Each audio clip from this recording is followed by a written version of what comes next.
Le président français Emmanuel Macron a reçu avant-hier une raclée qui a fait le tour des réseaux sociaux et occupé les médias du monde entier. Heureusement, l'homme n'en a cure et tente de minimiser cet incident regrettable et non isolé. Bien sûr, l'acte de cet extrémiste ne fera qu'augmenter la cote de popularité de Macron qui en a bien besoin.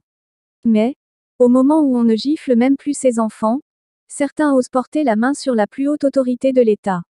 Dans tous les cas, il n'est pas le seul à subir des humiliations du fait de sa posture de chef de l'État. Ici, chez nous, le président Sall a essuyé, fréquemment, des injures, via les réseaux sociaux. Des actes de défiance que subissent beaucoup de chefs d'État et de gouvernement à travers le monde.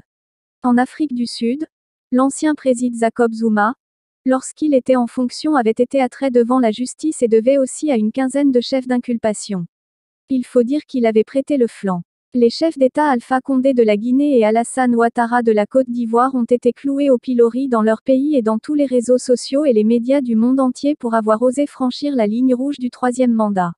Au Mali, un colonel et ses ouailles se permettent de débarquer, à leur guise, les présidents de la République, Ibrahima Boubacar Keïta et Bande Aw. En Afrique du Nord, les prétendants arabes ont balayé de nombreux régimes dont certains comme celui de Mohamed Morsi en Égypte n'ont pas survécu aux contradictions internes du pays. Bien sûr, la liste est loin d'être exhaustive. Comme on le sait, les exigences démocratiques poussent de nombreux leaders à descendre de leurs piédestaux et envisagent de faire comme Monsieur Tout le Monde, dans un souci de préservation de leurs images.